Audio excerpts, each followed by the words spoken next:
Fala pessoal, módulo 16, frente 1 da nossa apostila de física. Nós vamos direto para os exercícios. Esse módulo aí traz o título de Processo de Transmissão de Calor, Aplicações.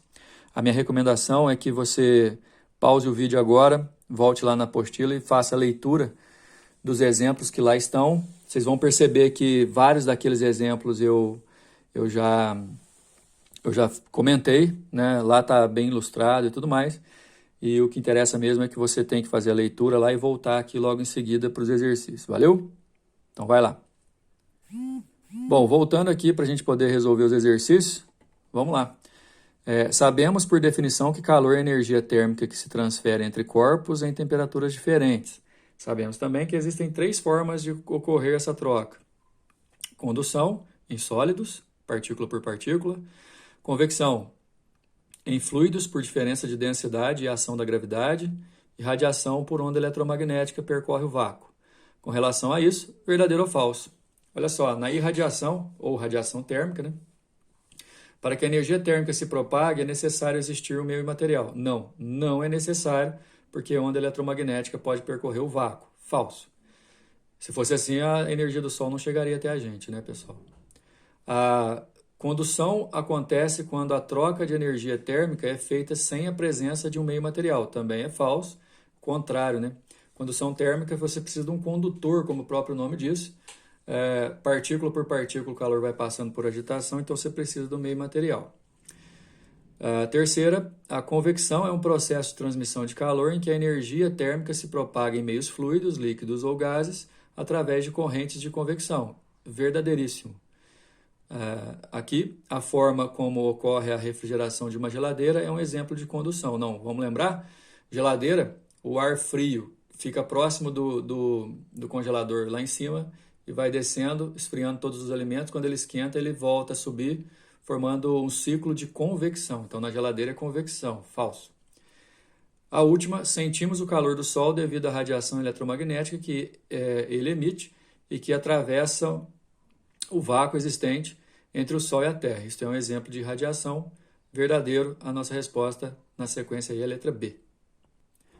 Número 2, um isolamento térmico eficiente é um constante desafio a ser superado para que o homem possa viver em condições extremas de temperatura. Para isso, o entendimento completo dos mecanismos de troca de calor é imprescindível.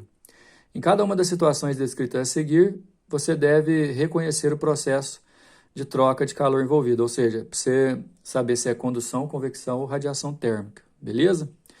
A primeira, as prateleiras de uma geladeira doméstica são grades vazadas para facilitar o fluxo de energia térmico até o congelador. Lembra que na geladeira o ar fica girando ali, o ar frio desce, o ar quente sobe, e isso é por convecção.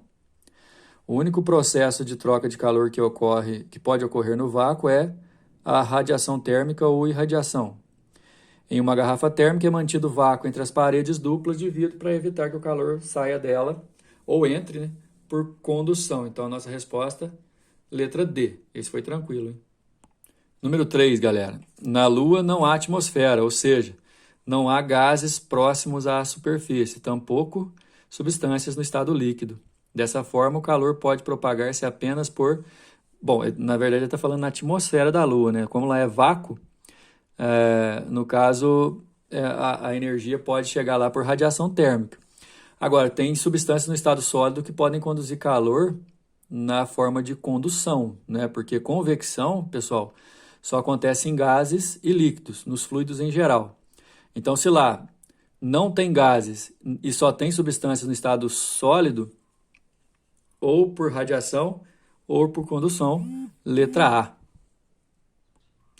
Número 4, infelizmente eu cortei um pedaço da questão aqui, gente, mas não adicionei nada não, porque aqui está falando sobre o aquecimento das peças as peças internas de um motor a combustão, motor do carro normal, né? Que por atrito entre elas, a própria combustão do combustível e o atrito entre as peças são alguns dos fatores que provocam o aquecimento dos motores a combustão interna. Bom, beleza, aqui que vai ser importante para nós. Para evitar o superaquecimento e consequentes danos a esses motores, foram desenvolvidos os atuais sistemas de refrigeração, em que o fluido arrefecedor, que pode ser água, com propriedades especiais circula pelo interior do motor. Antigamente a gente chamava isso de radiador, né? Absorvendo calor que, ao passar pelo radiador, é transferido para a atmosfera. Qual a propriedade o fluido arrefecedor deve possuir para cumprir seu objetivo com eficiência? Esse fluido arrefecedor ele tem que entrar em contato com a peça quente e roubar muito calor dessa peça quente, vamos usar essa palavra assim, sem se esquentar demais. Então, assim, se você usa um fluido que pega calor da peça, do motor, para resfriar essa peça, só que o fluido também esquenta, dali a pouco ele não está conseguindo pegar calor com eficiência mais, porque ele vai estar próximo do equilíbrio térmico com as peças. Então eu tenho que usar um fluido que tem dificuldade para se aquecer. Dificuldade para se aquecer, alto calor sensível, letra A. Bora, galera, número 5. O efeito estufa é um fenômeno natural característico de planetas onde existe atmosfera, né? Eu expliquei para vocês que a própria atmosfera se encarrega de devolver parte dos raios que o planeta deveria mandar para o universo. Ele acontece na atmosfera da Terra e também na de Vênus, onde o efeito é muito acentuado e a temperatura alcança valores de cerca de 460 graus. Embora importante para a manutenção da vida no planeta, hoje é uma preocupação para muitos ambientalistas e cientistas. Na verdade, a preocupação é quando esse efeito estufa é acelerado por poluição, né? Com base em seus conhecimentos sobre o efeito estufa, verdadeiro ou falso? Olha lá. Existem materiais como o vidro que permitem a passagem de luz, mas dificultam a passagem da radiação térmica. Foi o que eu expliquei para vocês no vídeo passado, galera, quando eu falava sobre o carro ficar muito quente quando fica no sol. Numa estufa com cobertura de vidro, por exemplo, parte da luz que entra é absorvida pelas plantas. Estas, sendo aquecidas, emitem radiação infravermelho, que tem dificuldade para atravessar o vidro, para ser devolvida para o ambiente, né? E aquece o interior da estufa, fica mantido lá dentro. Este efeito é semelhante ao que acontece na atmosfera da Terra, daí o nome efeito estufa, isso é verdadeiro. Muito bom esse parágrafo aqui, viu? Se for preciso, até dar uma pausa no vídeo aí e ler de novo. 2. O efeito estufa é importante porque retém o calor na Terra, possibilitando a vida de animais e vegetais. Sua intensificação é o que é danosa, ocasionando um aumento da temperatura do planeta. É o que a gente chama de aquecimento global, né? Como consequência disto, entre outras coisas, parte da ilha de Marajó poderá ser inundada e os furacões no Caribe poderão ser mais frequentes e devastadores, né? Que são basicamente respostas naturais, né? Desastres naturais a esse processo de aceleração do aquecimento. Verdadeiro. Número 3, no efeito estufa, a radiação solar atravessa a atmosfera, parte é absorvida pela Terra e parte é refletida. Isso até agora está verdadeiro. Uma parcela da radiação absorvida é reemitida na forma de raios ultravioleta. Opa! Que está errado. Essa parte reemitida não é na forma de raio ultravioleta, não. É na forma de ondas de calor, sim, mas ondas de calor são ondas infravermelho. Então já pode até parar falso. 4. Na Lua não há ocorrência do efeito estufa em virtude de não existir atmosfera.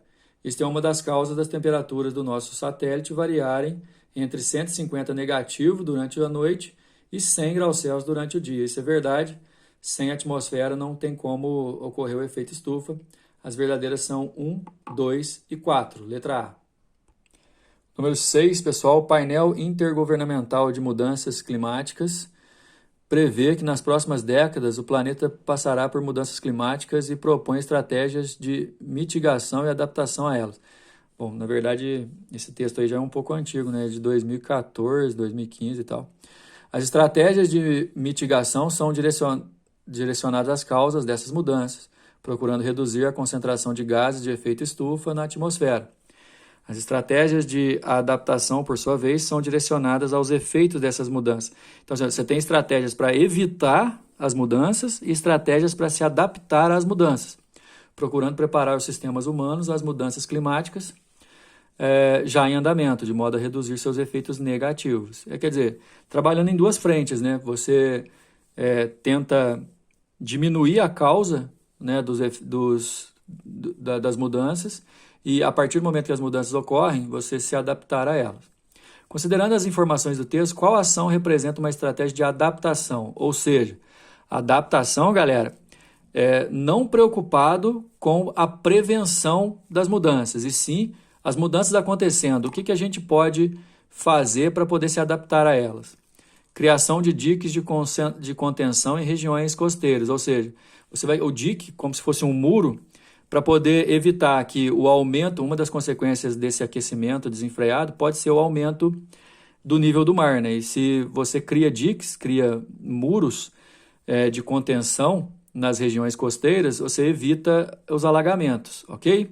Porque aqui, ó, a construção de usinas eólicas diminui a poluição, é uma situação de prevenção. Tratamento resíduo também é prevenção. Aumento da eficiência dos veículos, você vai poluir menos, vai gastar menos, também é prevenção. Adoção de agricultura sustentável de baixo carbono também é tudo de prevenção, mas a adaptação aqui no caso, você vai construir um muro para, se eventualmente o nível do mar aumentar, você conseguir conter esse aumento, proteger as áreas costeiras, ok? Finalizando. Até mais, valeu!